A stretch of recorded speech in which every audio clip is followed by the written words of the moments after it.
अस्सलाम वालेकुम क्लास। उम्मीद है कि आप सब खैरियत से होंगे। आज हमारा ऑनलाइन फर्स्ट टॉपिक है जो कि है पॉलीमर्स। पॉलीमर्स स्टार्ट करने से पहले आपको इसके बारे में जनरल इन्फॉर्मेशन होनी चाहिए। आज के टॉपिक में जो हम डिस्कस करेंगे what is polymer, what is the uses of polymer in daily basis and daily life, और last one is brief history of polymers. ये सारे पॉइंट्स वन बाय वन आज हम डिस्कस करेंगे। जैसे कि हमें पता है कि बहुत ज़्यादा इंडस्ट्रीज़ हैं जो कि डेली बेसिस पे यूज़ होने वाले प्रोडक्ट को मैन्युफैक्चर्स करती हैं। उनमें से सबसे जो मोस्ट इम्पोर्टेंट इंडस्ट्रीज़ है वो है पॉलीमर इंडस्ट्री। इवन के जो पेन भी मैं यूज़ कर रही हूँ वो भी किससे मिलके बना हुआ है? प्लास्टिक क्या है? Polymer. Paper is also made up of polymer because paper contain cellulose is a polymer. इसके अलावा हमारी बॉडी में एंड प्रोटीन है, लिपिड्स हैं, फैट्स हैं, ये सारे के सारे भी मिलके रिपीटिंग यूनिट से मिले हुए हैं जो कि क्या हैं? पॉलीमर्स हैं।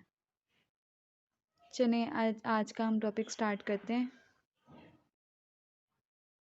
टॉपिक स्टार्ट करने से पहले सबसे पहले हम डिस्कस करेंगे पॉलीमर्स की ज़रूरत क्यों महसूस हुई, क्यों हमें इसकी नीड थी। जैसे कि एंशियंट टाइम में कोई बिल्डिंग बनानी हो तो उसमें हम मेटल यूज़ करते हैं, डिफरेंट पॉलीमर्स यूज़ करते हैं। उस टाइम पे जो हम पॉलीमर यूज़ करते थे स्टार्टिंग में, वो हम यूज़ करते थे नेचुरल पॉलीमर्स जैसे rubber, stone etcetera.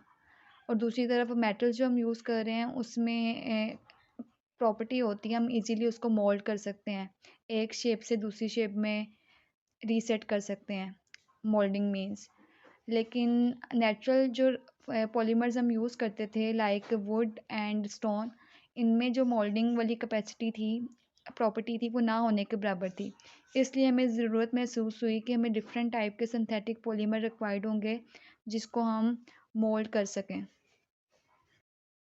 What is polymer? More than one monomers units combine to form polymers. अब मोनोमर्स यूनिट क्या होते हैं? A polymer is a substance made up of large number of repeating units called monomers.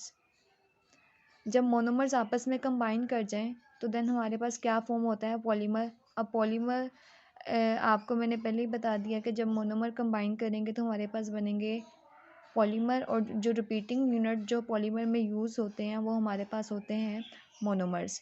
अब polymers में two words से combine करके बना हुआ है। पॉली मीन्स मैनी, मर्ज मीन यूनिट्स। अब यहाँ पे हम अपने नोट्स की तरफ आते हैं। ये पहले से हम डिस्कस कर चुके हैं व्हाट इज़ पॉलीमर, और यहाँ पे जो हमें एग्जांपल दी हुई है इथाइलिन। इथाइलिन का मोनोमर्स यूज़ किया है जिसके रिपीटिंग यूनिट को कंबाइन करने से हमारे पास क्या बन जाएगा? Poly ethylene. अब नेक्स्ट क्वेश्चन है व्हाई आर पॉलीमर इम्पोर्टेंट? ये ऑलरेडी हम डिस्कस कर चुके हैं। आप आपकी मर्ज़ी है, जो मैंने वर्बली एक्सप्लेन किया आप उसको अपनी वर्डिंग में भी कर सकते हैं। अगर आप ये लिखना चाहें ये भी लिख सकते हैं, दोनों एक्सेप्टेबल है। Turn your next page. Polymer and micromolecule. हम कह सकते हैं कि पॉलीमर हमारे माइक्रोमोलिक्यूल हैं। अब मैक्रो और माइक्रो, आप ऑलरेडी आपको पता है micro mean large in size, and ऐसे मॉलिक्यूल जिनका साइज़ ज़्यादा हो वो होते हैं माइक्रो मॉलिक्यूल, और ऐसे मॉलिक्यूल जिनका साइज़ स्मॉल हो उन्हें हम कहते हैं माइक्रो मॉलिक्यूल। पॉलीमर्स की एप्लीकेशन पैकेजेस में यूज़ होता है, डेली हाउस स्टफ में यूज़ होता है, पेंट्स में, एडहेसिव मटेरियल में, ऑटो इंडस्ट्रीज़ में, फाइबर्स में, इलेक्ट्रॉनिक्स में, इलास्टोमर्स में। ये सारी की सारी पॉलीमर्स की एप्लीकेशन है।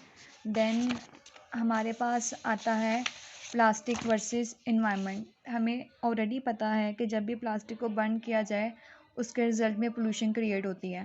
तो सारे के सारे यहाँ पे प्लास्टिक एंड इन्वायरमेंट का कंपैरिजन करके बताया हुआ है किस तरह कौन से most common plastic pose serious threat to human health and environment, extreme pollution from production. ये सारे जनरल लिखे हुए हैं क्या क्या साइड इफ़ेक्ट्स होते हैं एनवायरनमेंट पे प्लास्टिक को यूज़ करने से, अच्छे तरीके से डिस्पोज ऑफ ना करने से। इंडस्ट्री ने ग्रोथ करना स्टार्ट की, उससे पहले ऐसा इतनी अच्छी ग्रोथ नहीं थी। फिर उसके बाद जो सबसे ज़्यादा हाई डिमांड में था वो नेचुरल रबड़ था। वो इसलिए था क्योंकि इससे हम टायर्स बनाते थे। लेकिन इसमें भी एक मसला आ रहा था नेचुरल रबड़ को यूज़ करने में। जो उसकी जो ओरिजिनल फॉर्म थी वो थी चिंगम टाइप स्टिकी थी। जिसकी वजह से इसमें रिजिडिटी कम होने की वजह से इसको मोल्ड करना डिफ़िकल्ट हो रहा था। फिर चार्ल्स गोडर ने क्या किया, वल्कनाइजेशन प्रोसेस को इंट्रोड्यूस किया। इसने नेचुरल रबर को सल्फर के साथ हीट अप करके रबर को वल्कनाइज किया, जिसकी वजह से उसके अंदर रिजिडिटी प्रोड्यूस हुई और बाउंसी नेचर प्रोड्यूस होने की वजह से उसको फिर आसानी से मोल्ड करके यूटिलाइज़ किया जा सकता था। और उसके अलावा जो हमारे पास जो नेचुरल रबर था वो आइसोप्रीन यूनिट से मिलकर बना हुआ था। अब यहाँ पे आप देख सकते हैं, very important question, what is vulcanisation, what do you know about vulcanisation process, transformation of heavy rubber to elastomer, मतलब कि हमने अपने जो नेचुरल रबर था उसको वल्कनाइज कर दिया in the presence of sulphur. अब यहाँ पे हमारे पास जो नेचुरल रबर था वो आइसोप्रीन यूनिट से मिलके बना हुआ था, मोनोमर से, तो इसलिए हम कह सकते हैं पॉली आइसोप्रीन को सल्फर की प्रेजेंस में जब हमने हीटअप किया तो हमारे पास पॉलीमर बन गया। हमारा जो नेचुरल रबर था वल्कनाइज हो गया और सेंटर में हमारे पास सल्फर ब्रिजेस नज़र आ रहे हैं। और सबसे पहला जो प्लास्टिक था सिंथेटिक प्लास्टिक, वो हमारे पास नेचुरल रबर था। इसके बाद further step by step synthetic polymer की डिस्कवरीज होना स्टार्ट हुई।